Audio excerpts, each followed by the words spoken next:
What's up YouTube, Leon here, and today, let's talk about the ye olde RPGs.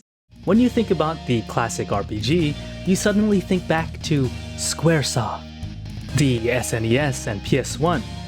You picture yourself coming home from school to sit down and put in a disc or cartridge into your favorite console, and get lost in a world of pure imagination. A ton of people, including myself, can almost instantly recall our favorite classic RPG. There are even some amazing modern classics that came out in the last few years. But what I want to talk about today is an RPG series that you've probably never heard of. One that channels the SNES RPG feel, and one made in an engine that is divisive amongst players. Before we start talking about our main dish, let's talk about RPG Maker. It's a very simple, robust game engine that specializes in 16-bit turn-based RPGs. Because it's such a simple engine, anybody could make their own RPG and sell it on Steam, regardless of quality. And this, of course, is what causes all the backlash at RPG Maker games, and why people simply disregard them and move on. This is where I tell you, there are some amazing games made in this engine, and in particularly the series I'm going to be talking about today. So let's get into it. An RPG series you've never heard of. The sequel series. Sequel Blight, Sequel Awake, and Sequel Colony. These are games made by an indie developer by the name of Leaf Geometry.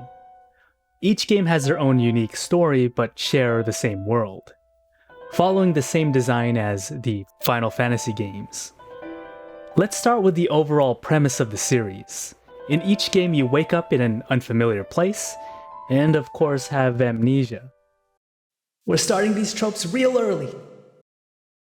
Then are found by the first main party member, which so far have all been tomboys.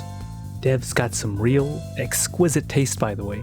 And the other reoccurring character, Dyer, a floating robot head thing, usually the voice of reason in some cases.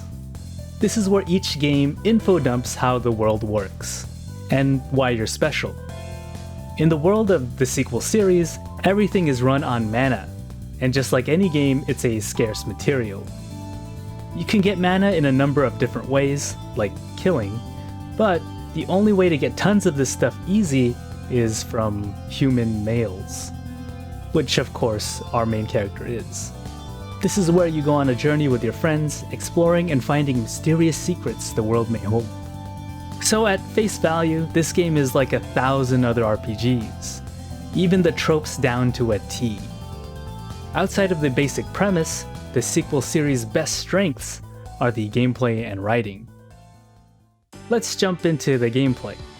At first, it's your standard turn-based RPG fare. 4 party members during fights, and each character has their own unique abilities and roles. Where the sequel series shines in the gameplay department is character building and content. Each character starts out as a specific class, and within these classes are skill trees to further develop how they can be played. At first, it's fairly straightforward. In Sequel Blight, Ravi here is a striker class specializing in fist or hammer weapons. What if you don't really like Ravi as a striker? Well then, just change it. Throughout your adventure, you can find different classes to mix and match with your party. In Sequel Awake, the class system is replaced with more party members. Unlike the other 2 games which only have 4 playable characters, you have 10 in this one instead. And in Sequel Colony, they opted for 2 skill trees per character, usually offense and defense support trees. It's just a delight to see a small indie dev take into account customizability in terms of gameplay. When we talk about any JRPG's length, it's a somewhat common issue, either too long or too short. And of course, the sequel series manages to find a sweet spot, with each game taking around 20 to 25 hours to finish, and a handful more if you're trying to do any post-game content or completion. It also isn't just a linear sprint to the end. There are tons of side quests to try out, a crafting system, and even character stories to flesh out. As solid as the gameplay and systems are, RPGs are only as good as their story. The sequel series places its faith in its amazing characters and writing. I don't think within the span of these 3 games have had a character that I dislike. Sure, they're all your typical archetypes. You got a tomboy, smart, weird, airhead, quiet, and mysterious character. The list goes on. Even though we have these basic traits, it's what the game does with them. Rabi is a do-it-yourself kind of character, then learns to rely on her friends. Or Nyx, being a fledgling succubus, learns about the harsh reality of the world. A surprising amount of effort was put into developing these characters and how they interact with each other, making the game feel more personal. Even though these games are very solid through gameplay alone, the characters push these games to the next level. Alright, so why is this a series you've probably never heard of? Well, if you haven't Googled it already. First of all, it's not sold on Steam. Second, only 2 games have official English translations, which aren't very good.